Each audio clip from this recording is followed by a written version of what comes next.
Alléluia.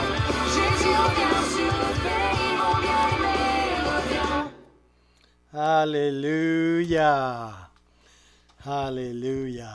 Est-ce que votre bien-aimé à vous, est-ce qu'il revient? Moi, il revient bientôt, très bientôt. Alléluia. Merci Seigneur.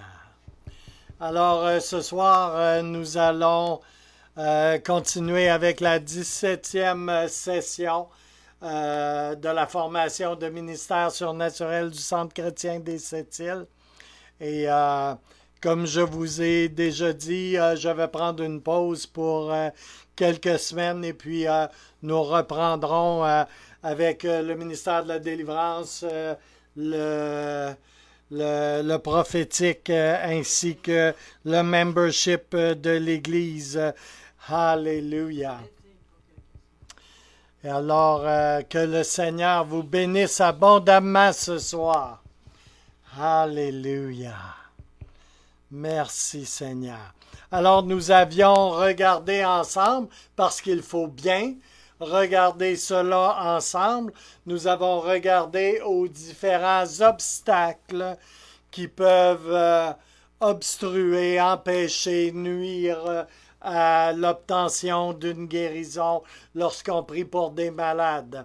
Alors, c'est important de le faire et nous allons continuer dans cette direction-là en terminant cette session et nous allons parler des malédictions. Alors, brièvement, on parle de malédiction quand un esprit malin est invoqué par quelqu'un pour intervenir dans la vie d'une personne à travers des paroles, des mots, des paroles, soit verbalisées, soit écrites. Alléluia. Cela se produit, bien-aimés. Et cela se présente souvent sous la forme d'une malédiction verbalisée, d'une malédiction déclarée. Cela se présente de bien des façons et pour bien des raisons. Alors qu'une personne est en colère, par exemple, alors qu'une personne est enragée ou prise dans un cercle vicieux, dans le cercle vicieux d'une querelle, où cela peut être imposé également sur une personne à travers des incantations, les incantations, enchantements d'un sorcier, d'un magicien, d'une magicienne ou d'une sorcière, et dans différents rites religieux, comme le vaudou, comme il y en a tellement que la liste serait interminable. Alors, bien qu'on soit en Occident, ne vous faites pas d'illusions, il y a là une réalité. Il faut être au fait ce soir qu'une malédiction peut être également involontairement imposée par des paroles dites sur une personne qui reçoit ou qui vient pour recevoir du ministère, ou sur la famille de la dite personne qui vient pour recevoir du ministère. Cette parole peut être relâchée par une personne même qui reçoit, qui est en train de recevoir du ministère, ou par une tierce personne qui l'accompagne. À titre d'exemple, si une personne a une relation, c'est-à-dire si une personne a eu une enfance où elle a été très souvent malade, il est possible qu'un parent ou qu'un membre de sa famille ait confessé bien des fois, et je dis vraiment bien des fois, et tout le temps, et tout ce temps qu'elle a été avec elle, par exemple, qu'elle avait une petite nature faible.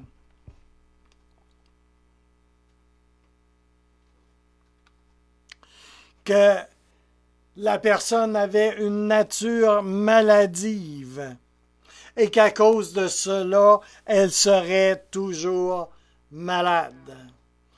Ça, c'est le genre de choses qui sont confessées, qui sont déclarées sur la vie de personnes, quelquefois par des gens très proches de la personne et qui ont une influence sur cette personne-là.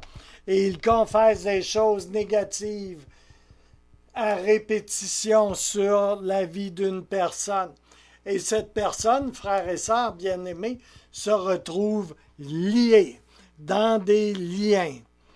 Alléluia. Vous comprenez ce que je veux dire, je pense. Ou encore un autre exemple. Si un grand nombre de membres de la famille de cette personne qui vient pour avoir de la prière pour la guérison ont eu le cancer et la personne même qui vient pour recevoir de l'aide peut s'être dit elle-même à de nombreuses reprises en elle-même, ben, il y a tellement de gens dans ma famille qui ont le cancer. Sûrement, moi, je vais l'avoir aussi. Sûrement, moi, j'ai le cancer aussi. Quelle appropriation est-ce donc là?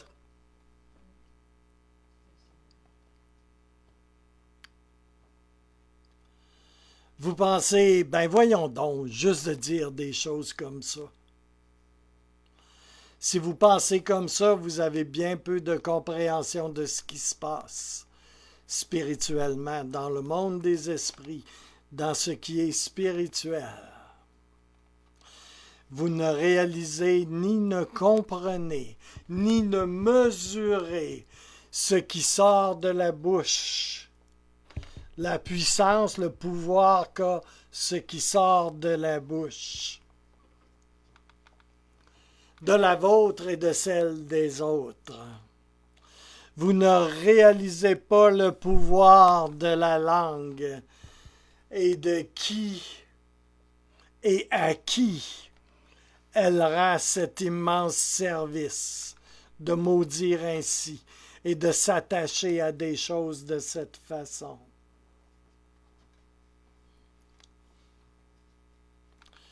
J'ai vu amplement des chrétiens se maudire les uns les autres. J'ai vu amplement des chrétiens se maudire et maudire d'autres personnes. C'est-à-dire relâcher toute autre chose que la bénédiction, n'est-ce pas? Et j'ai vu ça très souvent, de relâcher la malédiction. J'ai vu des chrétiens prier leur volonté propre à la façon des sorciers, puisqu'ils priaient de facto contre la volonté de Dieu et qu'ils priaient leur volonté propre, tout en sachant très bien quelle était la volonté de Dieu. Quelle était la volonté révélée de Dieu dans les Écritures, et ils osaient en faire abstraction, pensant savoir mieux. Frères et sœurs, cela s'appelle du witchcraft prayer.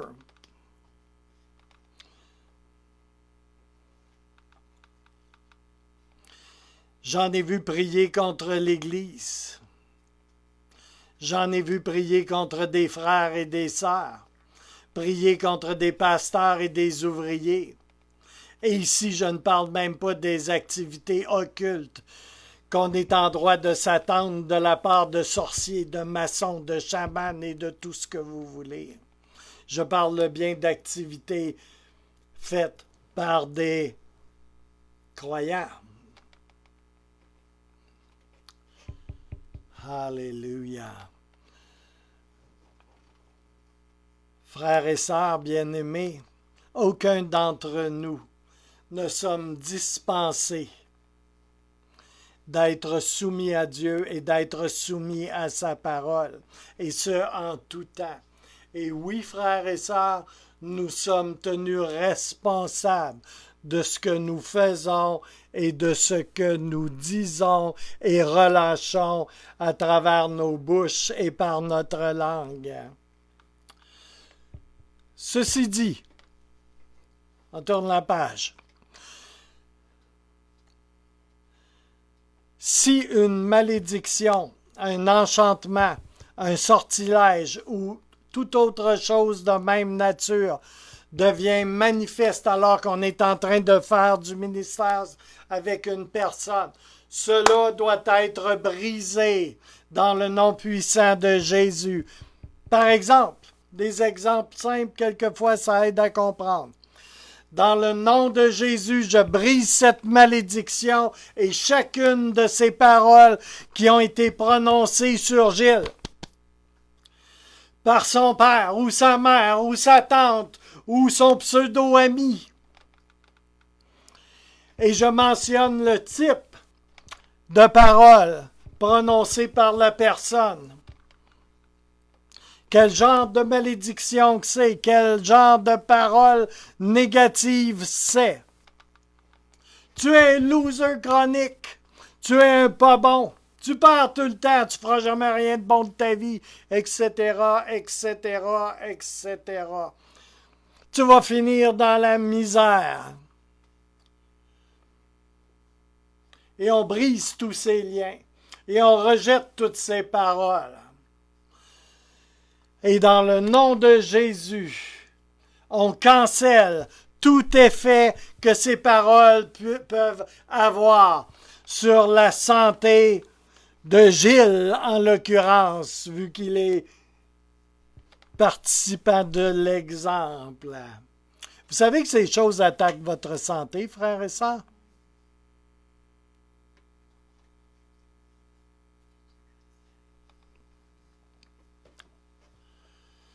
Si, autre cas de figure, aucune malédiction précise n'est mise en lumière. OK? Faites du ministère avec quelqu'un, vous priez pour un malade, etc.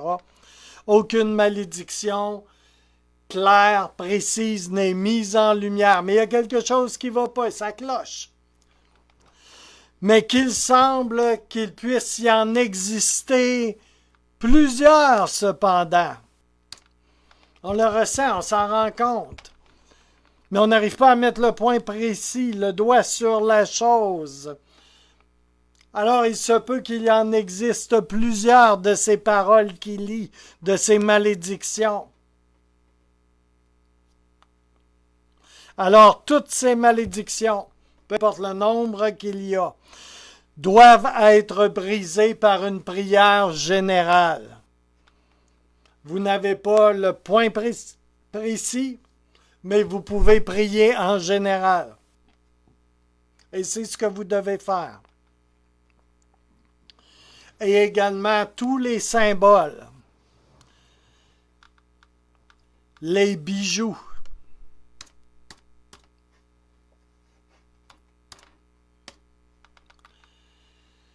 de toutes sortes, les pierres, tout attirail, tout objet symbolique, tout symbole de franc-maçonnerie, à titre d'exemple, que quelqu'un aurait acquis ou qu'il aurait hérité. Quelquefois, on hérite de certains objets. Eh bien, ces choses doivent être détruites. Pas jetées à la poubelle, détruites, brisées, cassées. Peu importe ce que vous faites avec, mais vous les détruisez. Vous ne les donnez pas. Et pas juste jeter comme ça à la poubelle pour que quelqu'un d'autre le prenne. On reviendra plus tard sur ce sujet dans une série de blocs d'études plus tard. Ici au Québec, on connaît un peu moins la franc-maçonnerie. Quand vous êtes de souche anglophone, eh bien, c'est beaucoup plus courant. J'ai connu personnellement plusieurs francs-maçons, des Rosicruciens, et puis on pourrait faire une liste très longue. Alléluia. N'acceptez pas de présent de leur part. On est au 5e point. Des choses qui font obstacle. Comme vous voyez, je ne veux pas m'étendre trop longtemps sur toutes ces choses. Mais 5e, les tendances générationnelles. Des choses qui font obstacle toujours. Vous devriez toujours vous informer à savoir si des personnes dans la famille ont le même genre de maladie que la personne pour laquelle vous priez. Et ça peut être chez des ancêtres, l'arrière-grand-père ou l'arrière-grand-mère. Et si cela peut être connu, eh bien, tant mieux. Et si c'est le cas, chassez tout esprit rattaché à une maladie héritée et coupez, tranchez les liens pouvant les rattacher la personne pour laquelle vous priez à la maladie et priez ensuite la guérison. D'accord? À titre d'exemple, dans le nom de Jésus, je prie que tout esprit de diabète sorte de Gilles. Et je brise le pouvoir de tout esprit de diabète qui a été passé à Gilles par ses ancêtres, par son père, par son grand-père, par son arrière-grand-père, dans le nom puissant de Jésus. Je coupe les liens entre Gilles et ses ancêtres. Tous les liens sont coupés dans le nom de Jésus. Tous ces liens qui ne sont pas en Jésus-Christ, dans le nom de Jésus, je commande qu'ils soient coupés. Et je commande dans le nom de Jésus au pancréas de Gilles d'être guéri. Et je commande à son pancréas de fonctionner normalement. Et je te remercie, Seigneur, de ce que mon pancréas fonctionne normalement.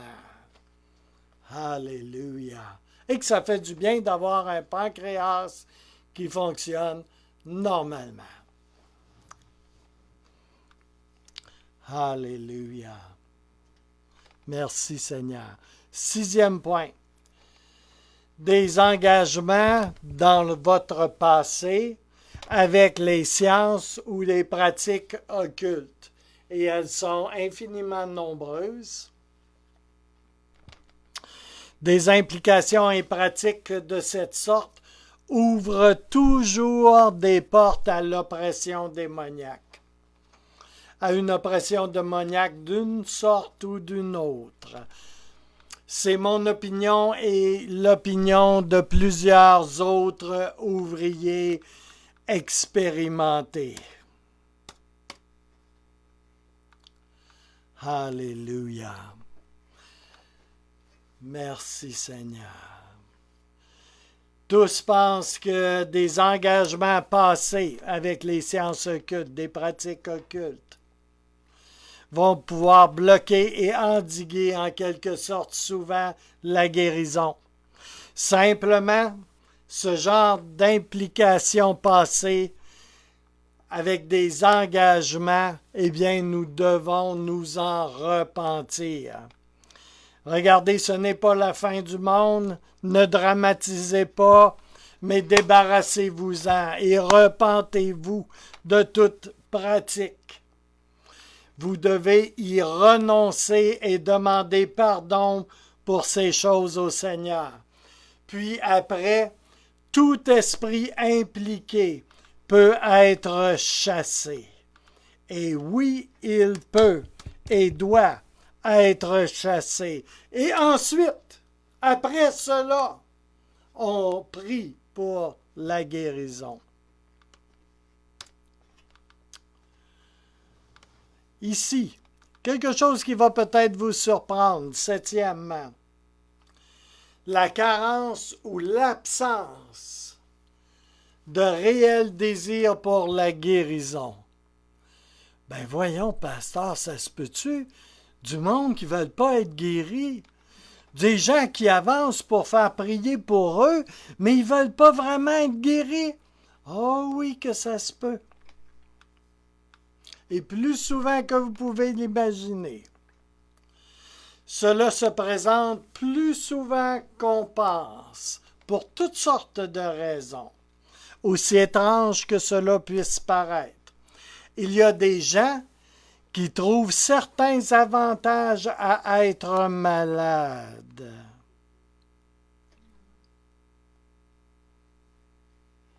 Eh oui. Il peut y avoir vraiment des gens qui trouvent des avantages à être malade.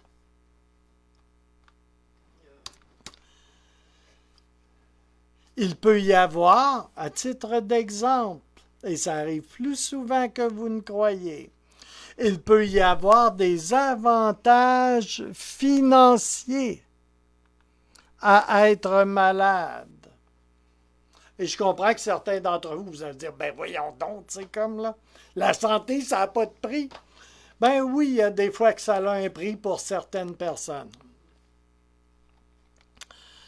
Et certaines fois, ces prix-là sont payés par la CSST, des compagnies d'assurance, etc., etc. Il y a de grosses compensations à la clé qui, quelquefois, pour certains types d'individus, peuvent paraître bien plus avantageuses et attirantes que toute autre chose. Plus attirantes, par exemple, que d'aller travailler à 5 heures du matin tous les matins. Et oui, ça se peut. Vous voyez, les avantages peuvent être multiples. Ils peuvent aussi avoir des avantages relationnels. Beaucoup d'empathie, beaucoup d'attention, de sympathie, de confort, d'aide venant d'amis et d'autres personnes. Certains ont plus ainsi qu'ils n'ont jamais eu dans toute leur vie.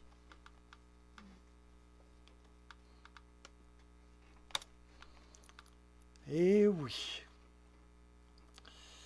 Certaines de ces considérations-là peuvent être conscientes, semi-conscientes ou tout à fait inconscientes.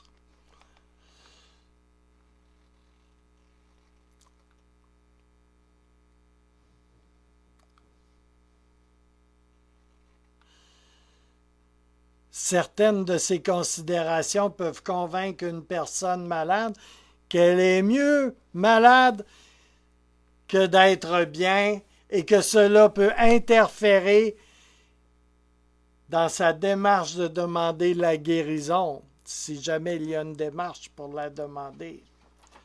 Vous savez,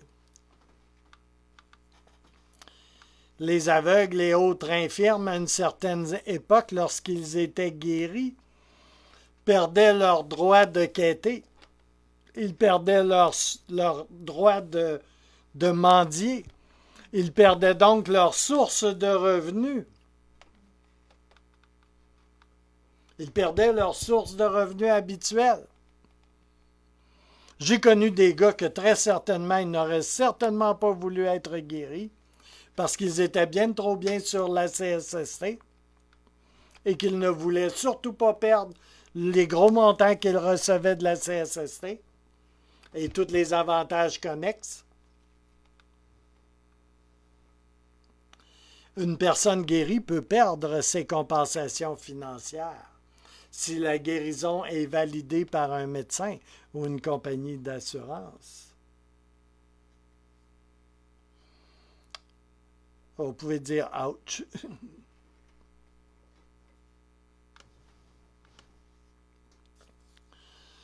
Quelquefois, une personne, il faut parler de ces choses-là parce que cela se présente d'une façon pratico-pratique. Quelquefois, une personne ne veut carrément pas être guérie. Ça se trouve. Quelquefois, elle est poussée par quelqu'un d'autre à demander la guérison, mais ne la souhaite pas elle-même vraiment. Mais là, une personne a le fardeau de sa condition et elle aimerait bien, mais vraiment, là, elle aimerait bien que la personne soit guérie. Une personne peut même vous demander de la prière de guérison, pas parce qu'elle veut être vraiment guérie. Et ça, je l'ai expérimenté plus qu'une fois. mais parce qu'elle veut de l'attention, de la sympathie dans les faits. La véritable raison, la motivation derrière une personne malade ne paraîtra pas toujours immédiatement.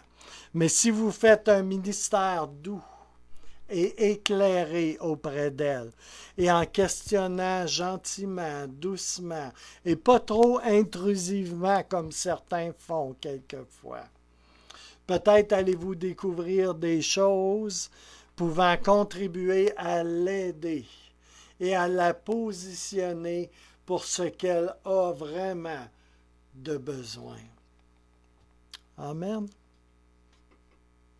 Je ne vous partage pas ces choses pour qu'on juge les gens, les personnes, mais pour qu'on puisse comprendre et être un peu plus sensible aux différentes possibilités qui se présentent dans le but d'avoir un ministère effectif.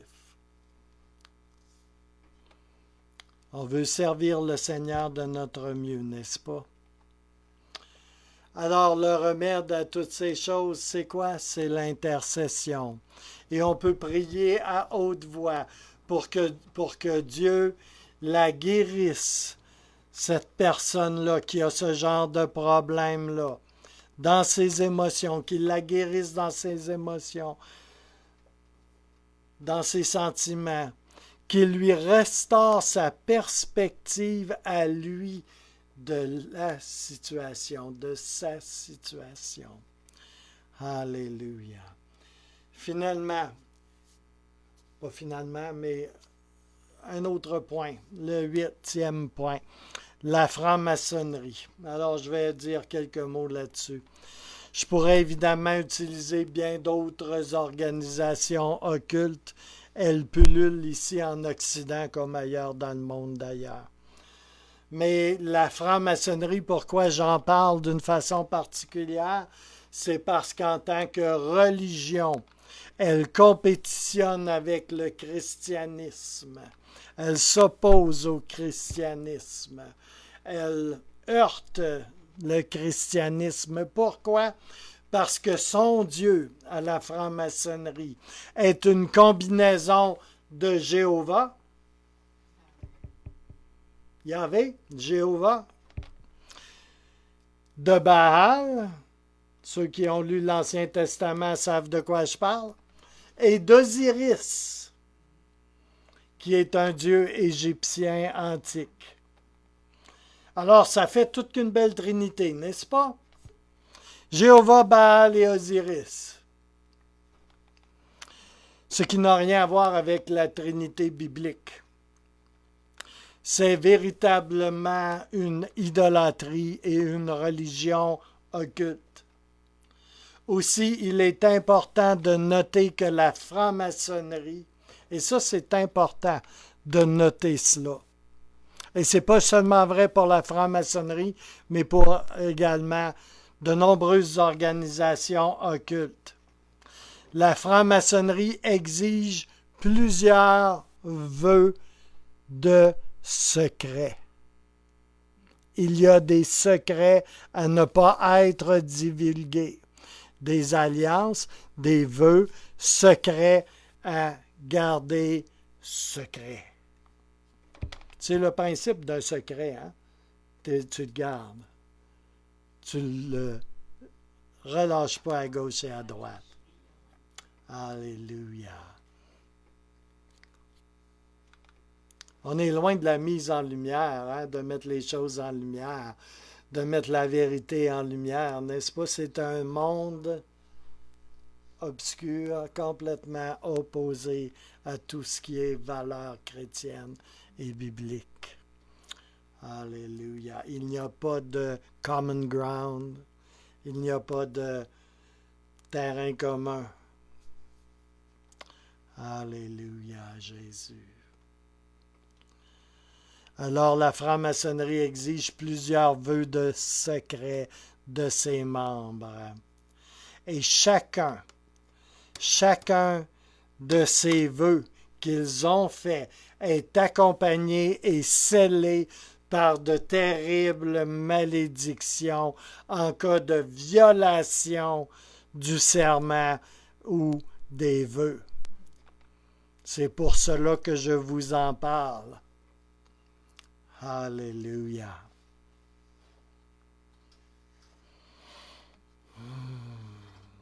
La participation à ces rites entraîne de multiples malédictions de bien des sortes, autant sur les membres de ces regroupements, associations occultes, que pour leur famille. Et également, cela influe puissamment sur toute direction prise par les individus, par leur famille, leur association, leur lien de business. Leur lien de business.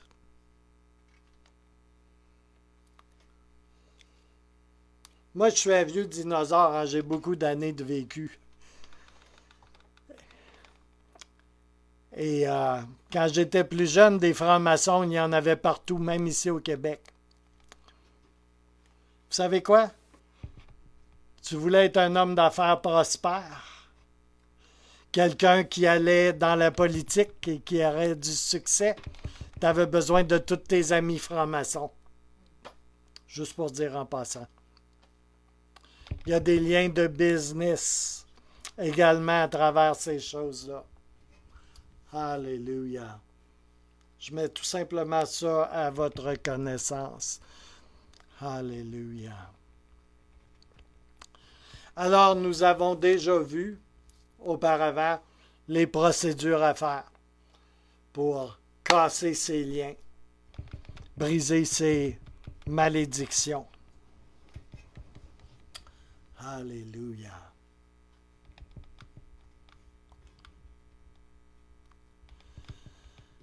Alléluia. Ces malédictions se brisent exactement comme toutes les autres. Dans le nom de Jésus, elles ne sauraient résister d'aucune façon. Amen. Neuvième obstacle. Et ça, c'en est une d'une nature différente. La difficulté de croire que Dieu guérit aujourd'hui. Ah, il guérissait hier. Ah, il va guérir demain, peut-être. Mais la difficulté de croire que Dieu guérit aujourd'hui, ici, maintenant, qu'il guérit aujourd'hui, en 2021, dans certains dans certains systèmes religieux, les gens sont enseignés que Dieu ne guérit pas aujourd'hui. Ils sont enseignés que la guérison était présente dans l'Église primitive pour diverses raisons, mais qu'elle n'est plus présente aujourd'hui dans notre monde d'aujourd'hui. Il n'y en a plus de guérison. Certaines de ces personnes n'ont pas vraiment de difficultés. Ils n'ont pas peur des contradictions.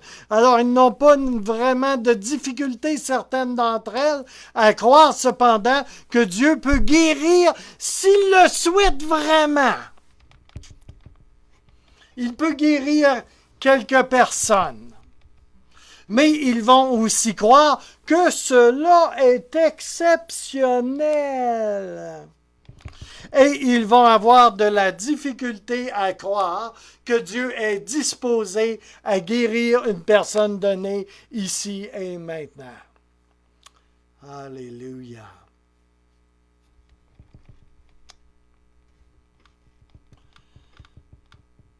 Bien que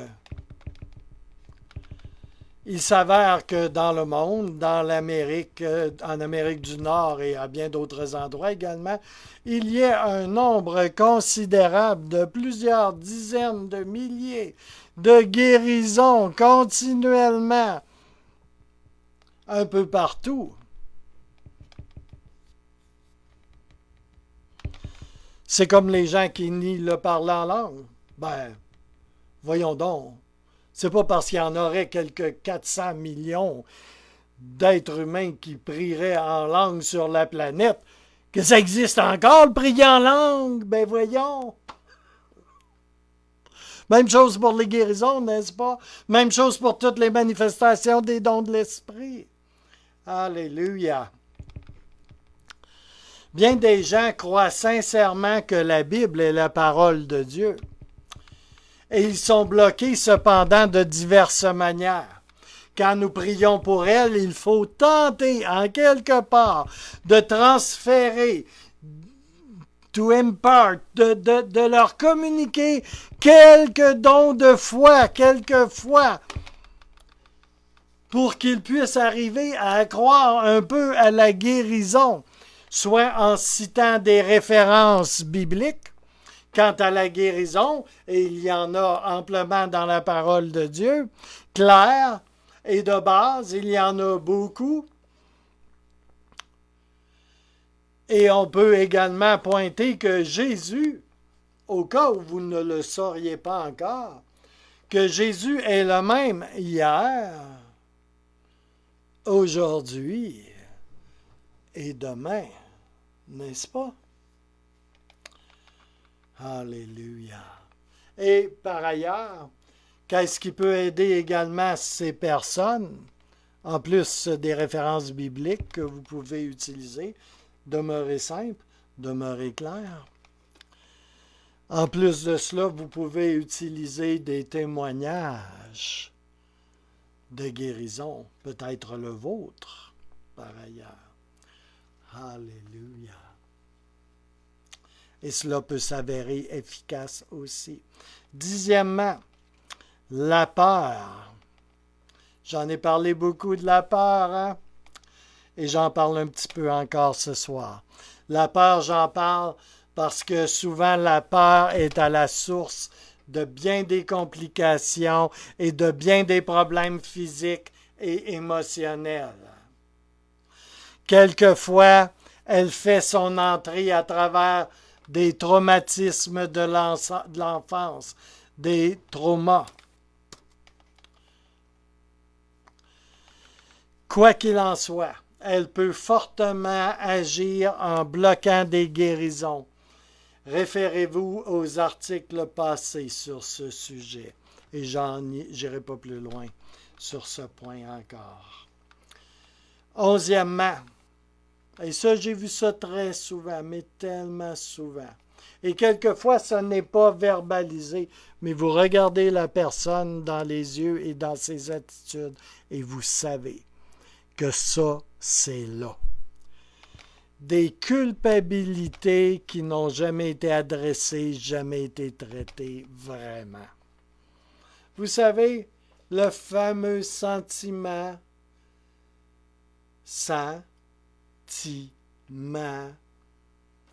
de culpabilité. Vous savez, c'est quoi un sentiment? C'est un sens qui nous ment. C'est très souvent cela. Un petit jeu de mots. Alléluia. Les culpabilités non traitées. J'ai vu souvent des gens penser qu'ils ne méritaient pas d'être guéris. Ben, je vais t'en dire une bonne. C'est vrai que tu ne mérites pas d'être guéri. Puis c'est vrai que je ne mérite pas d'être guéri. Puis c'est vrai que lui aussi ne mérite pas d'être guéri. C'est un fait. Certains le disaient. « Ah, je ne mérite pas d'être guéri. » Beaucoup d'autres, non. Il est mieux pas le dire. Ils se gardent une petite gêne. Mais ils le pensent quand même, voyez-vous. La seule façon que cela est vrai, que tu ne mérites vraiment pas d'être guéri, mon homme, c'est que Dieu nous guérit seulement et exclusivement par pure grâce, par pure miséricorde, par pure compassion, parce qu'il t'aime, parce qu'il veut te guérir, et certainement pas parce que tu le mérites. Tu ne mérites pas plus d'être guéri qu'en quelque part, tu as mérité d'être sauvé. J'espère que c'est clair. Pour moi, en tout cas, c'est vraiment clair. Alléluia. Mais une conviction profonde qu'on n'est pas digne. On n'est pas digne. Et qu'on ne mérite pas d'être guéri peut s'avérer problématique, n'est-ce pas? Et cela montre aussi une chose clairement. De ne pas se sentir digne, puis de ne pas se sentir qu'on mérite d'être guéri. Ça montre une chose, entre autres. Mais une grande chose, certainement. Ça montre que tu as de la difficulté à vraiment t'approprier l'œuvre d'expiation de Jésus-Christ à la croix pour toi.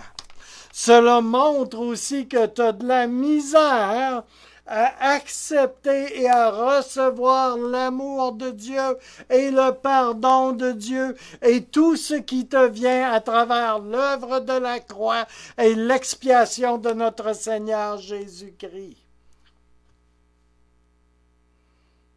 Vrai?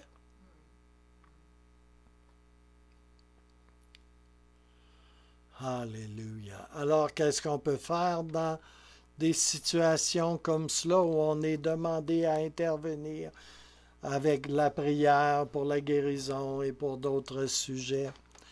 Eh bien, on peut commencer à discuter certains passages des Écritures sur la guérison et on peut prier également pour une assurance, pour que la personne ait une assurance qu'elle est pardonnée. Si tu as une assurance que tu es pardonné, là, tu n'es pas censé avoir des problèmes de culpabilité parce que tu as été pardonné, n'est-ce pas? Alors la personne peut avoir besoin d'une assurance du pardon et du salut dans sa vie, pour que la personne puisse enfin surmonter la culpabilité et son indignité. Et ensuite, là, ça va aller beaucoup mieux pour pouvoir prier pour la guérison, n'est-ce pas? Parce qu'on parle toujours d'obstacles à la prière de guérison, n'est-ce pas? J'espère que durant tout ce long processus, vous n'avez pas prié, vous n'avez pas perdu de vue pourquoi je discute de tel et tel et tel point. C'est parce qu'éventuellement, il y a des problèmes qui se soulèvent. Et si vous avez 100% de guérison à chaque fois que vous priez 100% sur 100, eh bien, je vous félicite. Vous pouvez quitter l'enseignement. Vous n'en avez pas besoin. Alléluia. 12e, la désobéissance. Oh, non, pas ça. La désobéissance. Vous savez, c'est quoi la désobéissance? Hein? C'est le contraire de l'obéissance. Vraiment. Soit on obéit, soit on désobéit.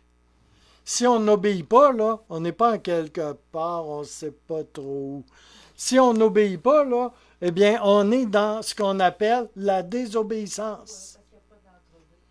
Et quand tu es dans la désobéissance, là, tu n'es pas dans la gloire de te rebeller ou dans quelque gloriole quelconque. Tu n'es pas en train d'obéir. Tu n'obéis pas au Seigneur. Que tu n'obéisses pas à Gilles Larose, c'est une chose. Mais si tu n'obéis pas au Seigneur, c'est une toute autre chose.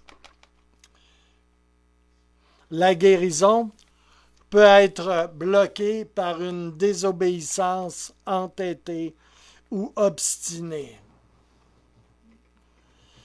La guérison, je vous le dis, la guérison peut être bloquée par la désobéissance entêtée ou obstinée d'une personne qui refuse de se soumettre à une direction claire du Seigneur pour sa vie, à une direction claire que le Seigneur lui a donnée. C'est ce que j'appelle souvent combattre Dieu. Se battre contre Dieu. Et souvent, les gens qui se battent contre Dieu vont dire tout autre chose. Et ça, j'ai entendu de mes propres oreilles. Ah, c'est le diable. Je me bats contre le diable. C'est assez attristant.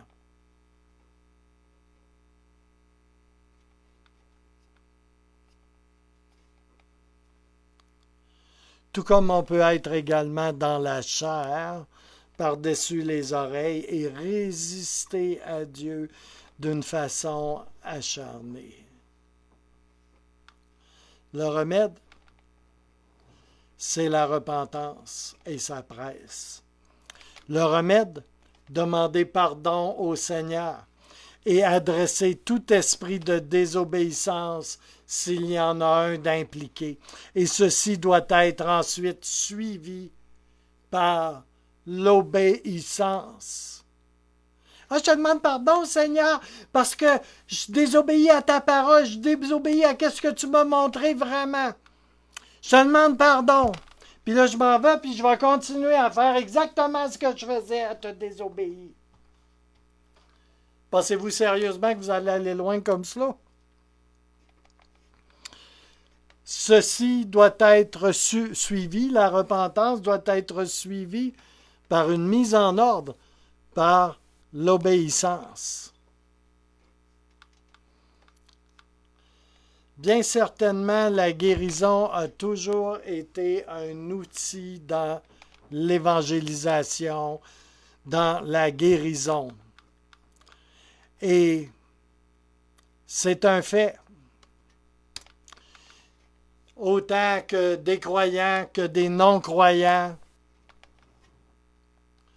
peuvent être guéris. Autant les non-croyants que des croyants peuvent être guéris. Et je vais vous dire ce que j'ai entendu souvent aussi de la part de mes collègues quelquefois, et j'ai moi-même dit cela à plusieurs reprises. J'ai plus de succès et c'est souvent plus facile de faire des guérisons, de prier pour des guérisons et d'obtenir des guérisons avec des non-croyants qu'avec des croyants.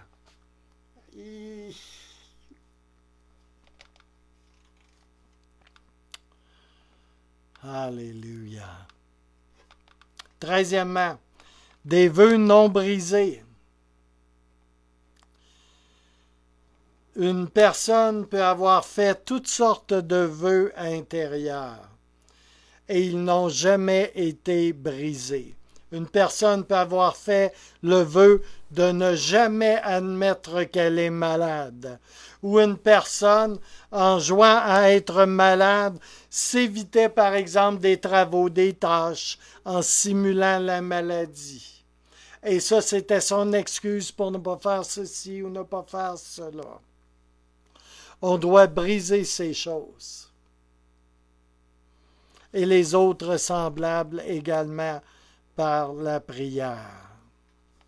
On doit briser les vœux intérieurs que l'on a fait si c'est nécessaire, n'est-ce pas? Si ça ne l'est pas, on va passer à autre chose. Des liens de l'âme. On peut être sous l'influence forte d'une personne. Une personne peut avoir beaucoup d'ascendant sur nous. Elle a beaucoup d'influence sur nous.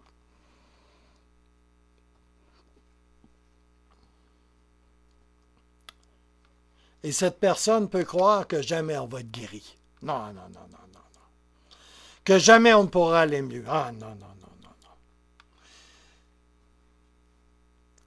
Et ce genre de personne-là, qui a peut-être beaucoup d'ascendant, d'influence, peut ne pas vouloir, mais ne vraiment pas vouloir que nous soyons guéris. Des liens comme ceux-là doivent être brisés. On doit renoncer à ces liens et les briser dans le nom puissant de Jésus. La présence d'un esprit d'infirmité ou d'affliction, 15e. Et on n'en a pas pour tellement longtemps, mais je veux finir cette section-là. La présence d'un esprit d'infirmité ou d'affliction. Des maladies qui sont longues ou des maladies incurables sont souvent accompagnées d'esprits d'affliction ou d'esprits d'infirmité ou de maladie. Et ils cherchent ces esprits à empêcher toute guérison. En tant que tels, ils doivent être chassés. Point final. 16e. Les croyances répandues que Dieu cause les maladies. Je vais répéter. Les croyances qui sont très répandues que Dieu cause les maladies et qu'il permet cela pour que la personne développe son caractère, pour former son caractère. Ah, Dieu m'a envoyé la lèpre pour que je forme mon caractère. En tout cas, c'est sûrement pas pour me faire des amis, ça c'est sûr. Ben voyons donc. Ça vient de l'enfer, frères et sœurs. Ça vient de l'enfer. Je vais vous le redire une troisième fois. La maladie, ça vient de l'enfer. Ça vient du diable. Cela ne vient pas de Dieu. Bien sûr, Dieu développe notre caractère. Il fait cela. Il peut utiliser absolument toute chose pour se faire. Et il le fait, effectivement. Mais la maladie est une œuvre du diable, elle est une œuvre de l'enfer. C'est ainsi que Dieu la voit, la maladie, et c'est ainsi que moi aussi je la vois.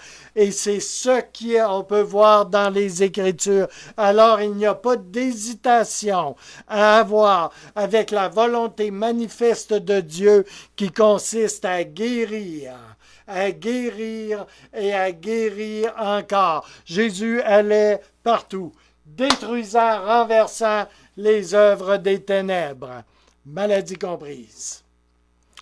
Toutes les Écritures sont abondantes dans ce sens. Le péché, 17e et dernière. Le péché. La maladie est souvent la résultante de bien des excès, de bien des abus du corps et d'autres péchés aussi. Dans beaucoup de cas, la prière pour la guérison doit être précédée par la confession, la repentance, en demandant pardon, par exemple. Dans le cas d'un cancer, on va dire, une facile ce soir. Dans le cas d'un cancer des poumons, souvent causé par le fait que la personne a fumé comme une cheminée.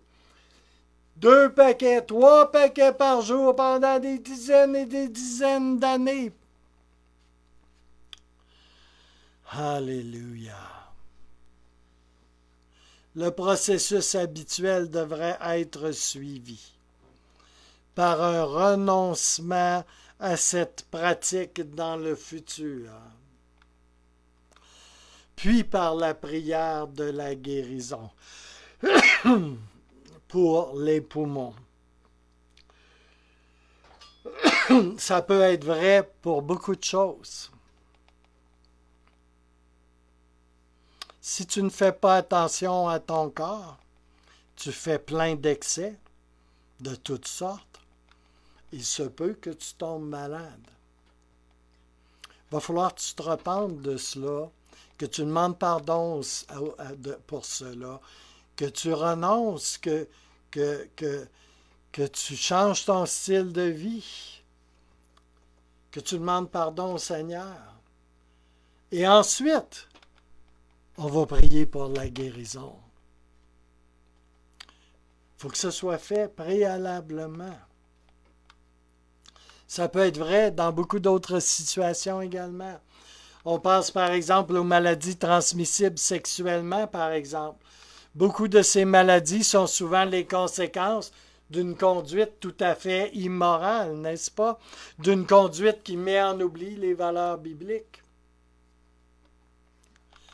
La personne qui a un cancer des poumons peut avoir à confesser son péché, qui consiste à abuser de son corps en fumant excessivement. Et elle a besoin de se repentir de son comportement, qui est aussi une addiction. Elle doit se repentir, demander pardon au Seigneur et changer de style de vie. Et après cela, la prière pour la guérison de ses poumons parce qu'elle a un cancer va être à suivre. Logique, frères et sœurs. Si la maladie sexuellement a été transmise à la personne à travers des pratiques sexuelles illicites, à travers des relations immorales, la personne qui a cette maladie doit confesser son péché, se repentir et demander pardon au Seigneur et abandonner et changer son style de vie. Après cela, la prière de guérison peut être faite. Et dans beaucoup de cas, peut-être que la personne sait qui est la personne qui l'a littéralement contaminé avec cette maladie transmissible sexuellement.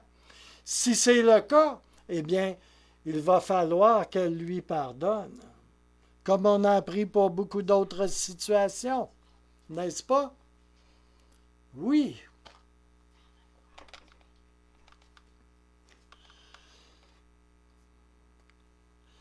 De mauvais comportements, des comportements malsains, immoraux, qui contribuent de toute évidence, qui contribuent à une maladie et qui sont reliés à un ou à des péchés connus, ou faillir à obéir à un commandement clair ou à une direction claire du Seigneur, ainsi que d'avoir de profondes et mauvaises attitudes ou émotions destructrices, peuvent placer des personnes dans de très mauvaises situations, dans de bien mauvaises conditions. Alléluia. Et il faut tenir compte de ces choses et prendre le temps avant de prier pour la guérison des gens. Et avant de terminer ici, je voudrais vous parler du premier témoignage chrétien que j'ai entendu. Parce que ça va bien avec quelques-uns des points qu'on a discutés tantôt, là.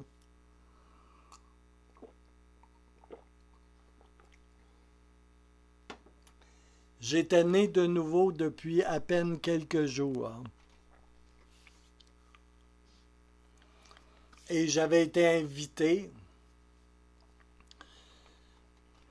à aller dans une réunion de groupe de partage ou de cellule de maison, si vous préférez, dans une maison privée, où des gens se rassemblaient, des chrétiens, nés nouveaux, et qu'ils partageaient, s'encourageaient, tout ça.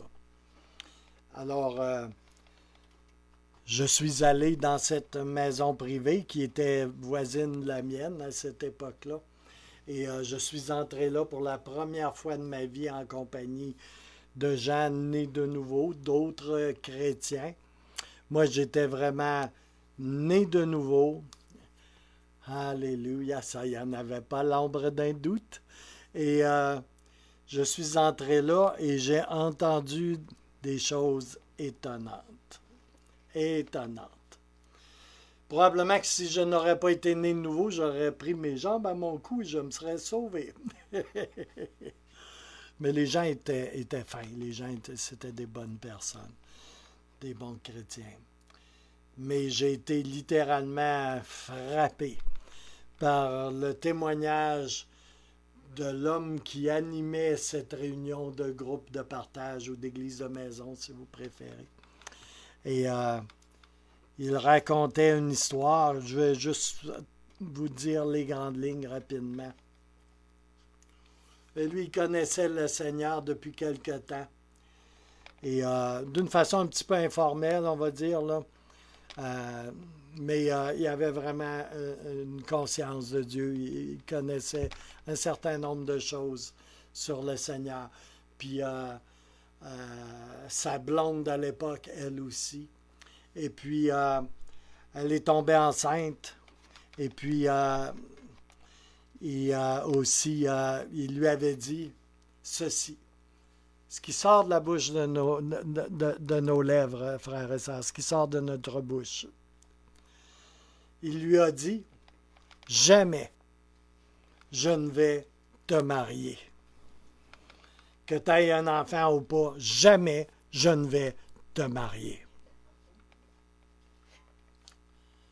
Seulement ça.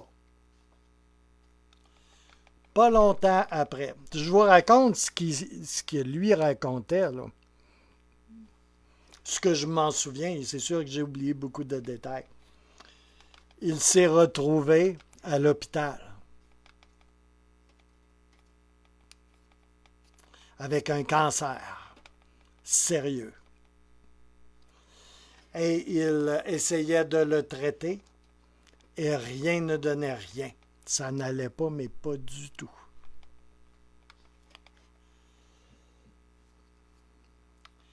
Et puis, il commençait vraiment à être désespéré. Il pensait qu'il était pour mourir. Que le cancer allait le tuer.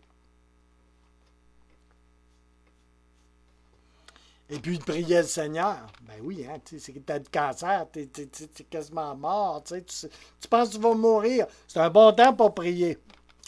Alléluia. Et il mettait sa vie devant le Seigneur, tu sais. Et puis,